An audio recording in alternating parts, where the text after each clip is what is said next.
do Enem no ar! Você curte games? Tá ligado que eles podem contribuir até mesmo na inclusão social? O Media Lab da Universidade Federal Fluminense tá nessa vibe. O pessoal de lá desenvolveu o primeiro jogo voltado para crianças com síndrome de Down. Quem explica é o coordenador do projeto, o professor Esteban Clua. Mas é já já, porque agora, professor Matheus Conder, seja bem-vindo. E aí, professor? Tranquilidade, seja bem-vindo mais uma vez. Obrigado. Professor, vamos partir logo para a equação do segundo grau. Função do segundo grau. Aí, função do segundo grau. Vamos lá. Costuma aparecer o Enem? Todo ano tá lá, mais certo que a própria prova. Que isso, mais tá certo? Lá, vai estar lá, vai estar na cadeira te esperando lá. E o que é importante saber sobre esse conteúdo? Então, é importante você saber calcular as raízes da equação do segundo grau, saber a concavidade dela, como se comporta o discriminante, que eu já gravei um vídeo sobre isso há um tempo atrás aqui, e também sobre máximos e mínimos, que é uma questão que todo mundo se confunde muito. Sempre. E aí, tem um mapinha para explicar Claro, isso tudo? sempre tem, sempre tem. Então simbora, Vamos lá. professor.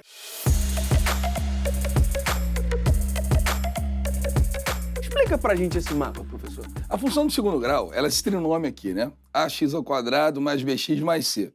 Por que é do segundo grau? Porque a variável x está ao quadrado. A maior potência da variável x é ao quadrado. O que você tem que saber desse cara? A função do segundo grau ela é representada por uma parábola, que ela pode ser tanto sorrindo quanto tristinha. A gente brinca que é sorrindo e triste. Uhum. Por quê? Porque se o meu A é positivo, Lange, se você é uma pessoa positiva, você está sempre o quê? Sorrindo. Né? Se você é uma pessoa negativa, você fica o quê? Tristinha. Aí fica assim, tristinha, não é isso? Dele. Outra coisa interessante que você tem que saber é esse cara aqui que é o termo independente. Esse termo independente, ele é onde a parábola corta o eixo do y, esse eixo em pé aqui. Então você pode ver que ele vem aqui, ó, corta aqui embaixo no C. E quando ele está aqui, corta lá em cima no C. Esse aqui fosse 5, cortaria no mais 5. Se aqui fosse menos 10, cortaria aqui embaixo no menos 10. As raízes da função do segundo grau são valores que tornam a função igual a zero. Para achar essas raízes, eu posso usar essa fórmula aqui, que vocês conhecem como fórmula de Bhaskara, que fica menos b, mais ou menos a raiz do delta, sobre 2a. Delta é o nome dessa letra, esse triangulinho aqui, né? Na verdade, ele chama discriminante. Como é que calcula esse delta? b² menos 4ac. A gente vai fazer uma questão, a gente vai trabalhar com isso já já.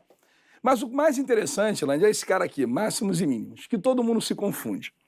A parábola, quando ela é sorrindo, ela tem um ponto aqui, ó, que ela vai descendo, descendo, descendo, e em um momento ela para de descer e ela volta a subir, não é isso? Isso. Assim como essa aqui sobe, sobe, sobe, em algum momento ela para e ela passa a descer.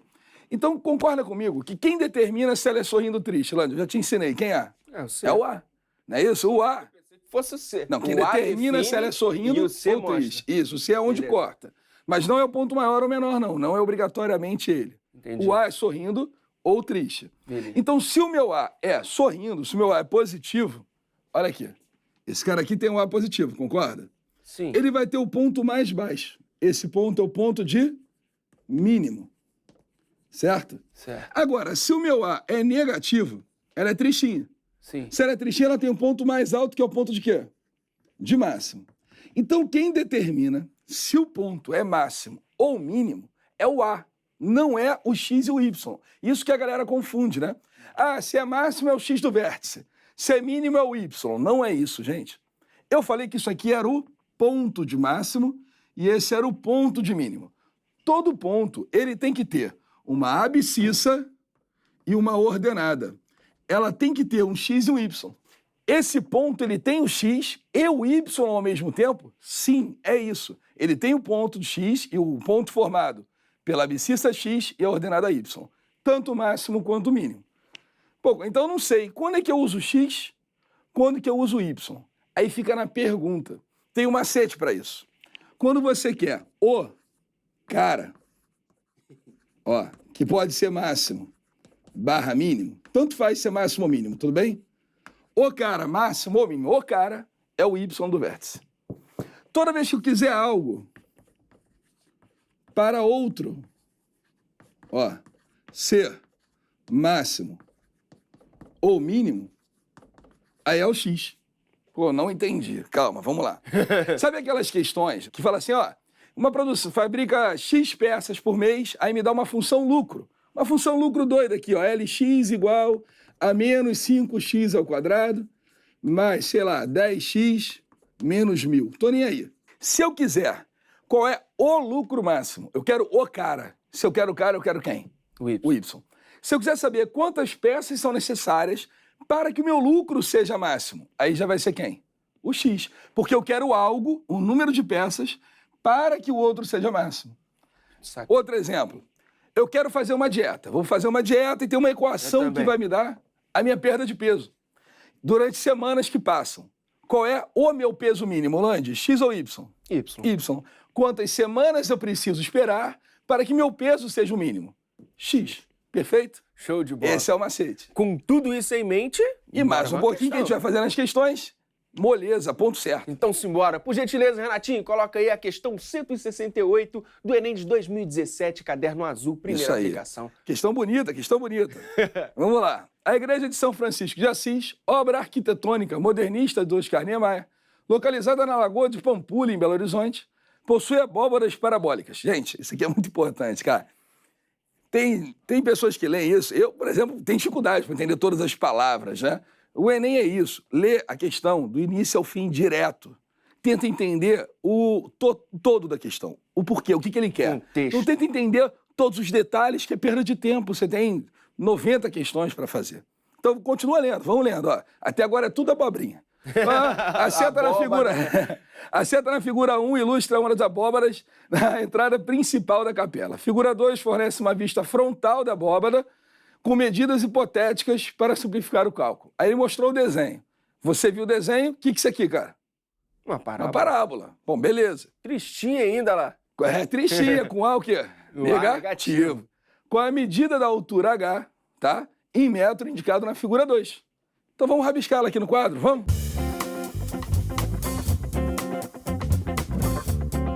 O desenho que ele me deu foi esse aqui. Ele falou, desenha uma parábola aqui e botou um retângulo aqui dentro. Eu quero essa altura, ele me dá esse tamanho 5 e esse tamanho 4.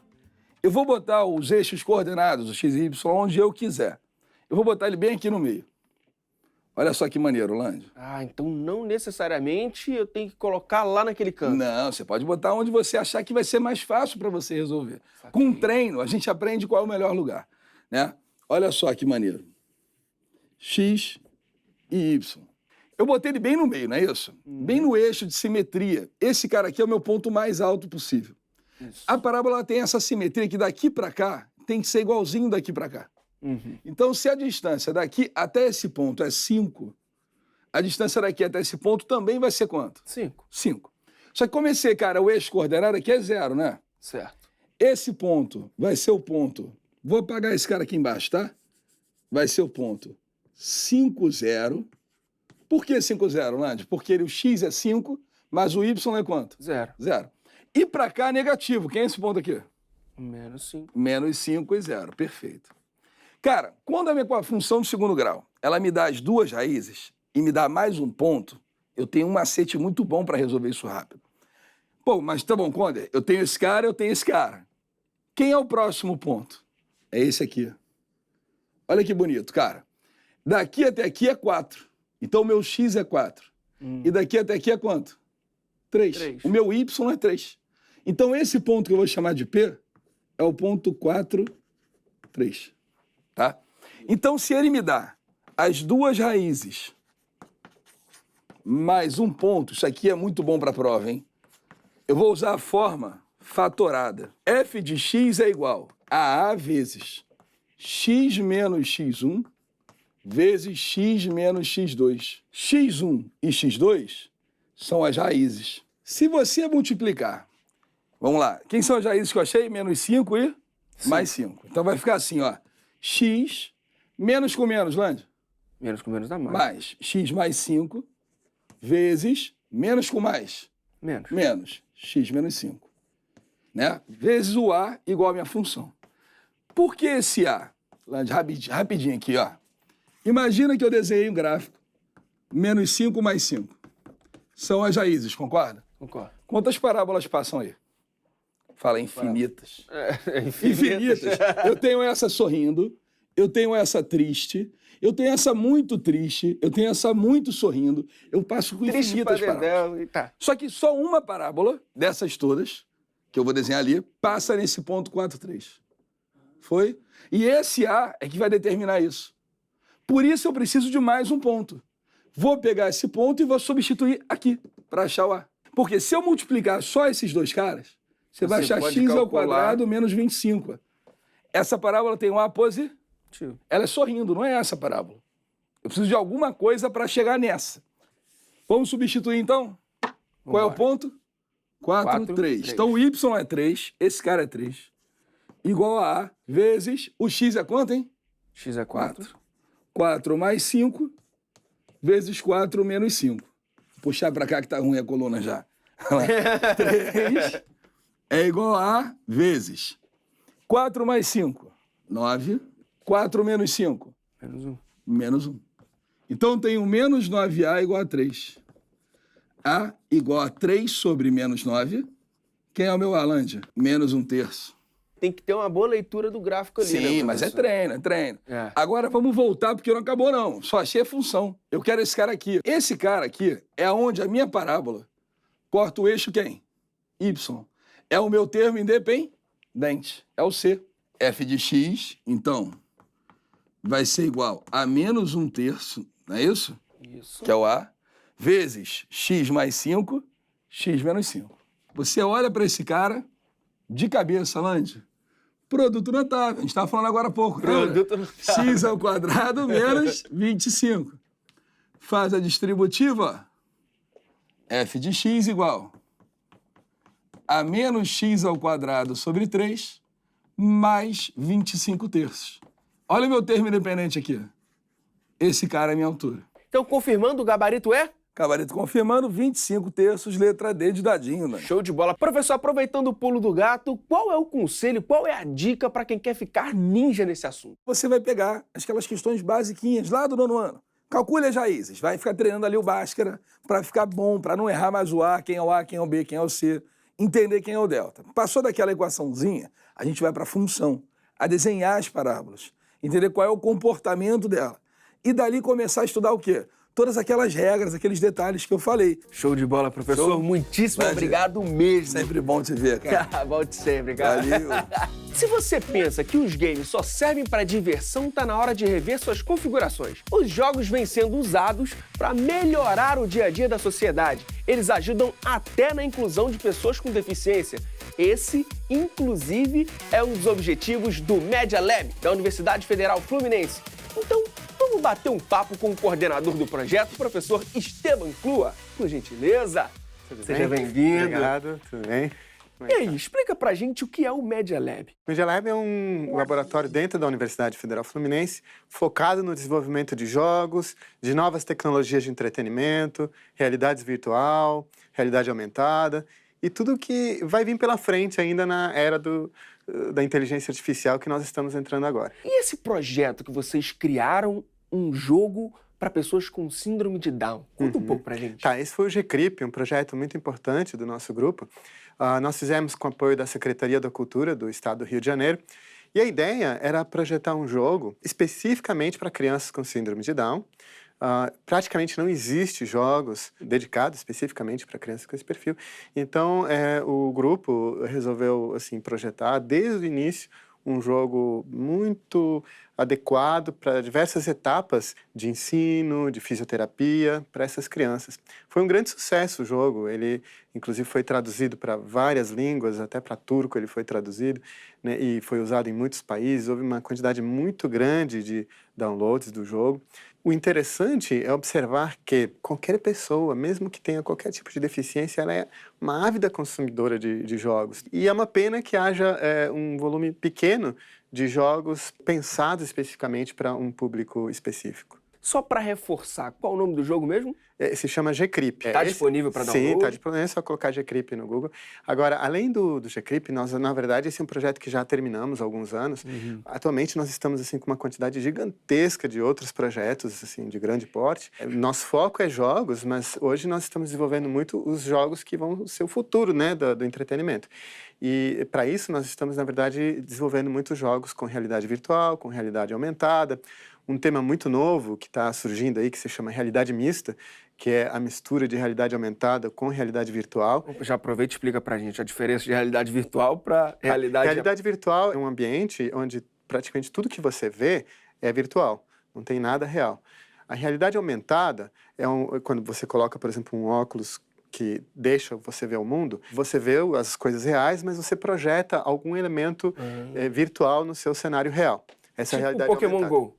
O Pokémon Go é uma realidade aumentada. É o melhor exemplo, inclusive, que você pode dar. A realidade mista, ela é um meio termo. A realidade mista é quando a gente vê todo mundo como virtual, ou seja, tudo que você vê é realmente virtual, mas nós pegamos emprestado certas coisas do mundo real para transpor em algum objeto virtual.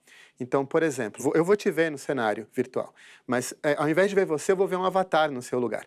Só que tudo o que você fizer, seus movimentos, sua fala, é um avatar que vai estar fazendo. Então, na verdade, a realidade mista, ela traz informações do mundo real, mas eu vejo tudo como se fosse computação gráfica, realidade virtual. Então faz tipo uma leitura do que está no mundo.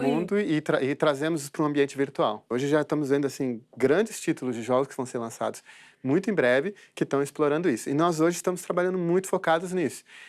Inclusive na área de jogos inclusivos. Né? Por exemplo, um dos nossos grandes projetos hoje é fazer um basquete paralímpico, onde você se senta numa cadeira de rodas de verdade, e você coloca um óculos de realidade virtual, só que você interage com a cadeira de rodas, você vê a cadeira de rodas de verdade, mas toda a arena de basquete ela é virtual. Você joga basquete com avatares, num cenário bem bacana, mas o legal é que você interage com objetos reais, com uma cadeira de rodas, enfim, você mexe, você faz tudo. Exatamente. E esse é um dos projetos. Você falou de vários outros projetos. Sim, tem muitos outros. Ainda nessa linha, por exemplo, a gente está fazendo uma série de jogos para esportes. Por exemplo, você senta numa bicicleta de verdade, vai competir com vários outros atletas, mas com óculos de realidade virtual, você só vê você e a bicicleta de verdade, mas todo o restante é virtual. Então, você compete com outras pessoas, anda no Grand Canyon de bicicleta. Onde a matemática entra nisso tudo? O computador é uma máquina de fazer cálculos. Inclusive, ele computa contas. Então, qualquer coisa que a gente queira colocar no computador, ele tem que ser traduzido para matemática. Então, o programador, ele basicamente é um matemático aplicado. Tanto é assim que, se você vai ver na história de todos os cursos de computação, ciência da computação, tecnólogos nas mais diversas categorias, todos eles nasceram dentro de departamento de matemática. Agora, depois de uns 20 anos para cá, é que realmente houve uma independência, né, da computação em relação à matemática, e hoje você tem institutos de computação, departamentos de computação separados.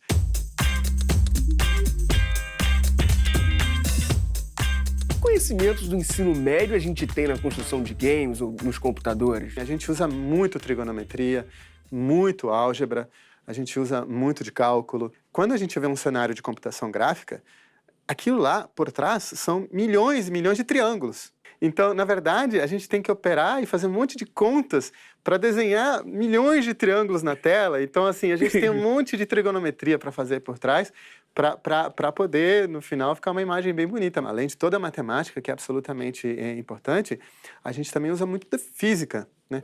Porque no mundo virtual, nós, na verdade, estamos querendo reconstruir o comportamento do mundo real, né?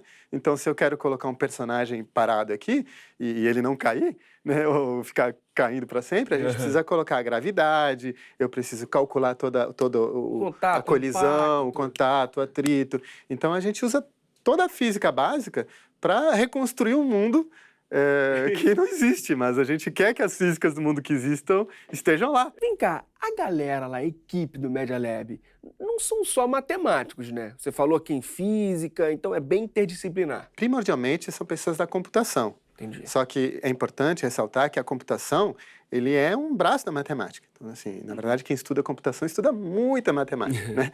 Além de toda a galera da computação, que é quem está mais codificando e fazendo a programação mais braba lá, você vai ter também muita gente de outras áreas. É absolutamente necessário, por exemplo, você ter artistas. Quem vai modelar um cenário bonito? Não é o matemático, porque ele não tem estética.